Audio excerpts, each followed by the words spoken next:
And we're going to be talking about eToro, a prominent platform widely used for investing and clearly known worldwide. Now I'm going to show you different points from my perspective, but I'll also be talking to you about how you can analyze this type of platform. We've already analyzed XTB, and an analysis on interactive brokers is coming soon. We're analyzing all brokers, so you know what you need to know about each, what they don't usually tell you, because everything is always discussed superficially, not truly explored in depth. So let's start by saying that this platform is one of the oldest when it comes to stock market investing, and it's one of the, let's say, most traditional in terms of ease of use. This platform, from the moment it was created, was literally designed with the goal of being very easy to use. That's why you see so many people talking about eToro, because it's very easy to use even for people who know nothing about the stock market and are just getting started. Now, what you can always do with these kinds of platforms and entities is scroll down to where it says Trustpilot. For some reason, they always have a page on Trustpilot for reviews. So you need to go in and obviously check how things are going for other people. However, you will never ever find any broker, any platform, any site of this kind that doesn't have a negative rating. There will always be someone who had a bad experience, because that's just obvious. In fact, it says right here, it has 35 million users. Obviously, with 35 million users, there are going to be problems. And I'm not saying this to defend this platform, I'm saying it in general. When you go to a restaurant in your daily life and look at its reviews, there will always be both negative and positive opinions. But don't expect to always find a 5, for example, here, or a 4.9 that's nearly perfect on any site, because you'll never find that it will always be a little lower, and that's just how it is. The ones that are really bad, the investment platform, usually have a score of 2.8, 2.7, because there are far more reviews from people who had a bad experience than from those who had a good one. In this case, as for eToro, it stands out because it has a 4.1, 4 stars, and considering the number of users, that's actually pretty good. Now, let's go in here and take a look at the platform itself. As we can see, this is the interface. We have a platform on the website that is completely easy to use, understandable, and user-friendly, and we also have a mobile app that works the same way on your phone. But it's also important to understand that for those who want to go a bit further and use more advanced features, eToro really isn't for that type of person. eToro doesn't have such advanced tools when it comes to investing. At that point, you might want to look at something like interactive brokers, or even XTB could be an option. But eToro is designed for investing in a very easy, basic, and straightforward way. Now, on eToro, we find a lot of different ways to invest. We have many ETFs, and we even have indices available through CFDs. We have access to many stock exchanges. In fact, it says right here, 20 stock exchanges and also cryptocurrencies. Personally, I don't recommend investing in cryptocurrencies through eToro. It's actually quite expensive compared to a traditional exchange. So I would suggest that you look for crypto elsewhere, use another platform for that. Don't use eToro to invest in cryptocurrencies. But when it comes to the stock market and all that, it's really great. And also, this isn't just about eToro, but in general, if the platform lets you use leverage, don't do it. Leverage can be very useful, but only for those who really understand it, and even people who know how to use leverage often end up losing money. So it's better not to use this option, and also, well, it depends on the regulations we have, which is something I'll explain to you later. Then, on eToro, there's something really good, which is that just as I mentioned that it was created to be an easy-to-use platform, it was also designed to be a social investing platform. What does this mean? It's like a social network like Facebook, but for investing where you can follow other people. I've already explained this like 20,000 times.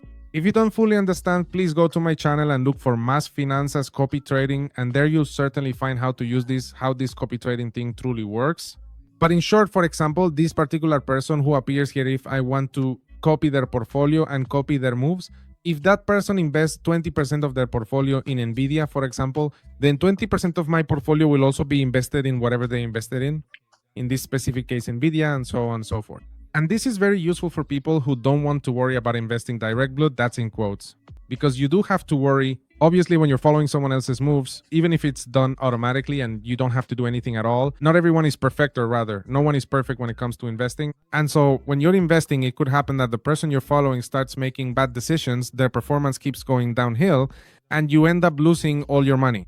So it really is advisable to keep an eye on things. But anyway, this is the platform that was created with the concept of copy trading, and in my opinion, it's the one that has developed this concept the most. In other words, it's the one where you can invest the most in this way, where you can copy portfolios the most. Obviously, there are also other exchanges in the case of crypto or other brokers that also have this particular feature, but I truly feel like here you can find everything, all kinds of investors. I mean, it's not just focused on one type of sector. There are people who invest for the long term, people who have different investment goals, and besides, it's very well, how should I put it, sort of balanced. That is, when you're investing through copy trading, what happens is that the person, for example, if I follow her, she will get paid for me following her. So obviously it's in her best interest to do really well, so that I'll want to keep following her, and so will other people, so that eToro keeps paying her.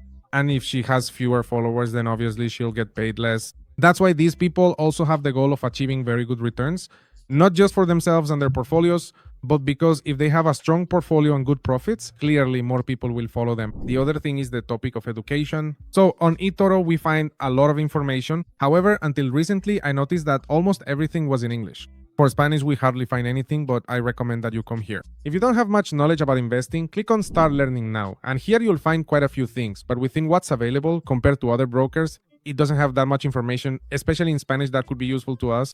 But in English, yes, it does. So if you know English, that's great, and you can search for it in English, eToro, in English, and there you will find a lot of information. Let's move on to this part. We also have this feature to earn interest, annual interest, but this applies to certain locations, so you need to check. I'm not going to go into much detail about this because, as I said, it's not available everywhere. However, you can come over here to the more information section and carefully check who is truly eligible, who isn't, precisely how you can earn it, what specific balance you need to generate that interest, and so on. Now, once we're on this particular platform, it's also quite important to fully understand everything else that comes with an investment platform, like its core values, for example. Here, it clearly states that it is social, reliable, secure, and truly global. But also, beyond this, we need to talk about deposit amounts and all that. The minimum deposit amount in the vast majority of countries is $200. That's the minimum you can deposit on eToro. But in some countries, and this is something you should check, the minimum amount may be lower. So you need to check within the platform at the time you register what the minimum amount is.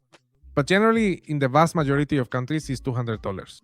However, once you make that initial significant deposit of $200, all subsequent deposits can be as low as just $50. In other words, the minimum goes down, and in almost all countries, it works the same way. And here you can see sponsorships of soccer teams around the world. The vast majority are soccer teams or from other sports that I honestly don't know much about, but many exchange platforms also have this. Don't be swayed by it, because many platforms that appeared on soccer teams in stadiums have collapsed. In other words, they've turned out to be scams. So this is a good thing because it gives the brand recognition, but it doesn't necessarily mean we should trust them completely. So keep that in mind because it's very important. Now let's scroll down here to the bottom because I want to talk to you about something, and it's this issue right here. We have eToro Europe, there's eToro UK, eToro Seychelles, and so on and so forth. For Latin America, generally speaking, almost all of us will fall under the Seychelles jurisdiction, which was mentioned here. And in fact, there used to be a way where you could say you wanted to change your regulation and you could switch to the UK one, which was the one most people were interested in because, well, it's much better. I'm not saying that in Seychelles you're going to lose all your money because actually, well, they do have some form of regulation in all these places. But obviously, if one of these gets affected, almost all of them would be impacted as a result. So the topic of regulations needs to be handled carefully because sometimes we see brokers regulated in Seychelles and immediately look at them with suspicion. Now, if it's only regulated in Seychelles or the Virgin Islands or similar tax havens, then that's something to worry about. But in the case of eToro, not so much, because we can see that it actually has regulations in Europe and the United Kingdom, which are quite strict when it comes to regulating these types of platforms. And even though for some of us these regulations might not apply, it's important to know that they do have them. Now, you can try it yourself. In fact, I'm going to log into my account here. And as you can see, my account is with eToro UK, eToro United Kingdom. So you can do the same and simply send an email to support. But I've noticed that some people have told me recently that this is no longer possible, that eToro tells them no, that they have to stay in Seychelles or under some other regulatory control. So, well, honestly, it's not a bad thing if you show up there. For example, another one that's quite good is the one in Australia. That's the one I used to be in. The only thing that might really change, and that will matter a lot to you, is the leverage issue. Since in some you'll be able to use leverage and in others you won't. And besides that, there's something else. For example, if I come here and say I want to invest in Nvidia, for instance, I come here and click on invest. In some places, it might tell you that instead of buying shares, you're buying another type of asset. In other words, that you're buying through CFDs, which are not underlying assets. If it shows underlying asset, which is what usually appeared here, it was because you were buying the actual share, just like right now, for example. Here it now shows shares. It doesn't even say underlying asset anymore. Or I don't know if it still appears somewhere around here, but I think it disappeared. Look over here. Actually, I didn't do it. So that's fine. But sometimes when you're investing, it will show you that it's a CFD, which isn't a problem either. But many people are more interested in investing directly through shares. So, well, it's something to keep in mind. Now, if I come over here and, for example, I put that I want 666 shares, for example, notice that regardless of how much I invest, it will show that the commission is $1. So this wasn't there before, but some time ago they added it. Previously, investing in eToro was completely free, but now we have to pay $1, which obviously means we need to calculate more carefully if we're investing very small amounts. Because if, for example, you usually invest $20 at a time, just to give an example, clearly $1 has a significant impact on your investment, so you need to keep that in mind. What I was telling you about the issue of regulation, look, here we are at the leverage section.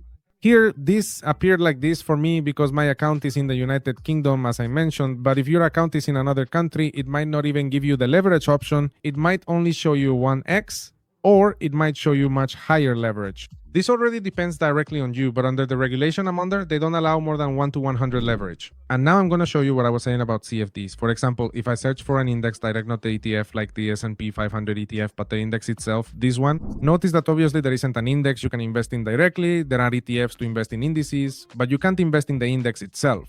And if you look here, it says we're investing in a CFD, which is a contract. The contract is like, think of it this way. You're not actually making the investment in the market itself, meaning you're not investing in the New York Stock Exchange. Instead, what you're doing, for example, in this case, is investing directly in a contract with eToro, where, so to speak, you're betting with eToro and telling them, hey, look, I think this $8,000 position is going to go up. So eToro says, all right. So what happens is that if that position goes up and you make money, then eToro, which is the one directly holding that contract, can, depending on how the investment performs, either pay you money or not. That's basically, it's like a contract. And then what happens with these estimated opening costs is that, well, here it's already a bit more expensive, like $12.03, and also during the day and night hours, because depending on the stock exchange, they might charge you one thing or another. But again, this really depends a lot on the type of investor you are. For example, if we move on to Tesla, we'll see that with Tesla, we have the same thing we had in this case with NVIDIA, and it's just $1. Now let's move on to an ETF, for example, VOO, and let's click here to invest. Here we see that if, for example, we enter $5,000, 50,000, well, dollars, look, here it says order type, market order. And in this case, it's not charging me for opening the ETF. So in this case, there is no fee. This is something you need to check because honestly, I could upload this video now and in 2 months, they might update it. But you just go in and, for example, click invest somewhere and then click this icon that says more information about eToro's commissions. And you have to check how much they charge you, for example, for investing in stocks. Here it says a commission of $1 or $2 may be applied when opening or closing a stock position. So the downside is it's $1 to enter and $1 to exit. That's something not many people tell you either. Then regarding ETFs, notice that they don't charge for that for ETF transactions, which is also really good. And then we have the spread commission, which can be a difference, for example, on platforms where you see market volatility and it shows that the ETF is at $500, but on eToro, it actually shows that it costs $500. So that difference between the market value and the value eToro gives you is something you also need to keep in mind. As for the rest of the commissions, I invite you to check them out yourself because this depends a lot, again, on what you're going to invest in. For example, if you want to invest in crypto, notice that certain commissions also apply and not just directly for the purchase, but also for things like overnight and daytime raffles and several other things like that. So with that said, if you made it to this point in the video, leave a smiley face emoji in the comments so I know who made it to the end of the video and to see who already understands how eToro really works and whether it's worth it for you or not.